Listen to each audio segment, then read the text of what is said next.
What did I look for? G'day everyone, welcome back to Nat's Knackers Yard. I'll be Nat, this will be my Knackers Yard, and I'm in a fucking amazing mood. I'm in an amazing mood because I'm going home after a long day at work. It's actually relatively early. It is 20 past 5. I literally down tools. Fuck it, threw it all in the bag, chucked my kit on, off I went. I was in a good mood because the weather's starting to turn. It's not quite the first day of spring yet, but it does certainly feel today like spring has sprung. We've had a few days sunniness, if you like. Oh, crikey, real well catching up, tired. But it's warmed up today. It's been sunny but chuffing freezing, and this morning was pretty cold because no cloud cover at night, no thermal blanket. It's just all been a bit chilly round the willy, certainly first thing in the morning. What puts me in a start the bad stuff and finish on a high, and it's not really bad, to be honest. It's just shit that I should have done before. Now, the issue with project bikes is they do tend to monopolise your time ever so slightly from your own bike, and poor old not Otto will be doing all my working. Poor old Ivan, my ER6N that I'm sat on at the moment, gets a bit neglected. He's a bit of a workhorse. He's a great fun workhorse, but he's a bit of a workhorse. And consequently, I've neglected him a bit. He needs a bit of love. So part of my spends has been, I've got some new exhaust studs. The exhaust, the downpipes are really ratty. Now that doesn't bother me. It's not a show bike, it's a used bike, but looking at them, they're looking grotty, and frankly they're looking grotty to the point where they are in danger of starting to become problematic. And I'm talking particularly I've forgotten the proper name for it. The header bolts, that's the word I was looking for, are starting to look really ropey. They've rusted out a bit, and they're only going to get worse. And the last thing I want is for my downpipes to rattle loose as I go across these cobbled London lanes. They're not cobbled, but they're pretty shit. And I don't want that causing me an issue. Aside from the fact that they're rusted on and rusted half off, and they're going to be a bitch to sort out. So yeah, so they do need a bit of TLC. Ivan's also developed one of the greatest automatic self-protections, anti-theft devices in modern history. I thought it was a cold start issue. I was going to try and get around them then, but there's no point. I thought it was a cold start, a warm start issue. So if I ride him and stop at the shops, where are you going? Grab some stuff, jump back on, go to start again, and it turns over fine, but just doesn't catch. And I was thinking that it is a resounding issue.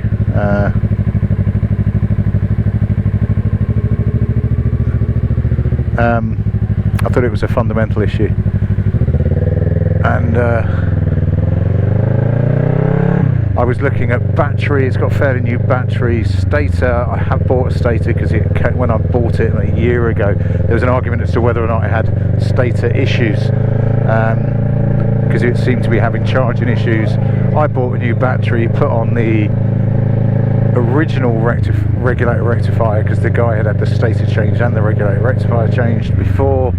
Put on the original regulator rectifier, i.e. the factory one as opposed to the cheap Chinese one. Boom, not a problem ever since. Now very recently it started to have a little bit of an issue. I wasn't sure what it was. Doing a little bit of research and a bit of my own common sense, frankly, just working through what it's got. It doesn't seem to be regulator rectifier, seems to be getting enough charge. Battery's fairly new, you know, within a year, shouldn't be that. Now when you turn on there's a belt, not short, short's not skirt.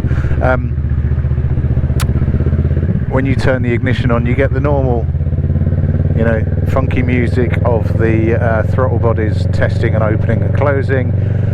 Behind that's quieter than that, but in the background you can hear the fuel pump prime. I was wondering if it's that. Obviously fuel pump's quite well hidden under the tank, but the wiring goes under the high side of the tank. Jam my fingers in, give it a bit of a wiggle around, and jobs are good. And so I appear to have a loose wire in the fuel around the fuel pump, and in fact it just did it again then. Wouldn't start from cold rather than from warm. Give it a bit of a jiggle, starts, well, not a problem. So I do need to whip the tank off and just have a look at those wirings. My heated grips haven't worked most of the winter either. I think that's just a wire pulled loose.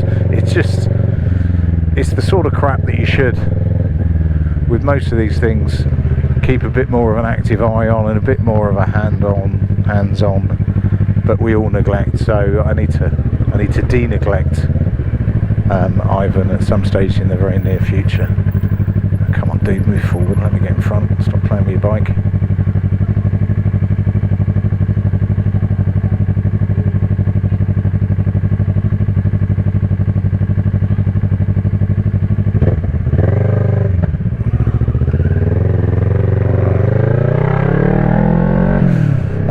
Yeah, so if I didn't like playing with bikes, that would be a bad thing. I like playing with bikes, so it's a good thing. It gives me something to do. Would you call it preventive maintenance? It's not, because things have started to go wrong. I've just left it too long to be described as preventative maintenance. It's now just maintenance, I suppose.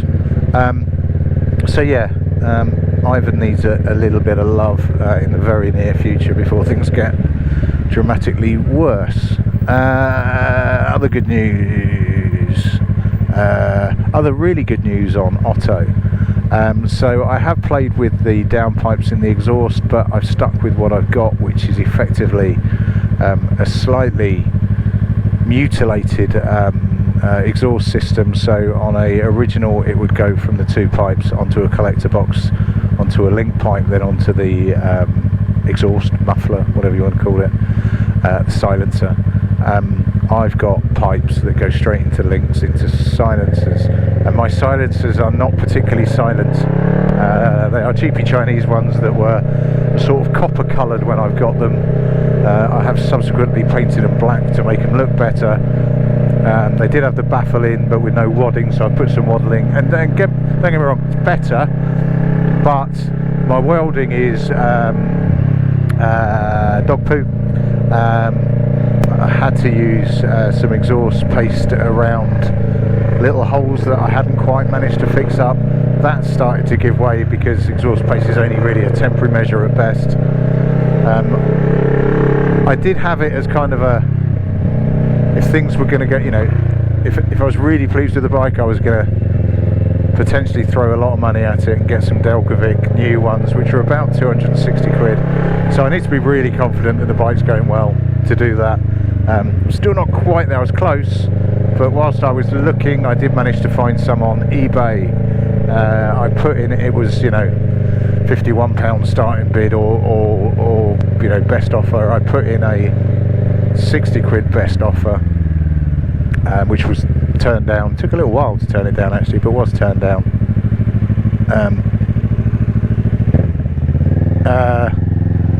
I then put a bid on it. Now, having a look online, some other ones that were, I think, sorry, this is a 2-to-1 exhaust as well, which I think could look quite cool. Other ones online were really ratty, or a set that was really ratty, needed a really good clean, but allegedly had no holes, that were up there as a bite now for 160 quid. Was tempted. These ones came up, start bid of 51. I put a opening bid on, left it as my highest bid as 111, and I got it for 71. If I can, I will put some pickies up, but I should get those by the weekend. Day of filming currently is Tuesday. Be nice if I get those by the weekend. It'd be really nice, actually. The tacho is ongoing. I have filmed 2 uploads. I've released at this stage of filming one. Lots of people coming back with because I don't know about, I've got no instructions for it. I don't know about how many wire winds it needs around the ignition coils, or indeed at the end of one whether or not I can make it work in the housing. It's not a spoiler alert because you will have seen it by the time this goes out, but I have made it work in the housing to a point. Different needle, doesn't look exactly the same, but don't look too bad. I am getting some weird results though, so if I unplug the coil, the HT cable, so if I pull out the spark plug, or the boot out the spark plug, the bike runs like shite because it's running off one cylinder, but it revs nice and cleanly and nice and high. If I plug that in and do the same with the wire that I had on it originally, i.e. slightly thicker with a coating, I get very little deflection at all, so I'm slightly confused by that, not quite sure where to go, whether that's try a different boot on the spark plug. I do have a few kicking around, or indeed the ultimate way round, which I don't really want to do, be to jury rig, if you like, in another coil and then just use that coil to run the rev counter off, which would probably work, don't know, but we shall see. But yeah, so again, really quite excited. The other thing that excites me, things that excite Nat, that might be what I call this one, is another random purchase came up on Facebook Marketplace. I've agreed the sale of, rather than I bought because I don't have it yet, but a sandblasting cabinet. Only a little one of those like desktop ones. Now bearing in mind most of the things I sandblast tend to be quite small, tend to be components rather than things, but yeah, I'm quite excited about that, and it's nice and local. I've only got to mosey into Watford at some point. Now my only slight pain in the butt with that is that it seems to be at his work, and can only pick up during work hours. Obviously I don't work in London, so that might have to wait for the weekend to pick up. But yeah, that's the good bits. One of the good bits, I worked out what the problem is with Pork's headlight as to why I was getting kind of an intermittent main beam and full beam. I had a loose wire in the actual component. The slight downer is the fact that the bulb was so it was bodged together, so the bulb was so crammed in you couldn't even remove the bulb, let alone attack the wiring. So what, I've just bought a new headlight, just a fairly standard generic one to chuck in, which has actually arrived today. I got the email across today, so yeah, that is all good.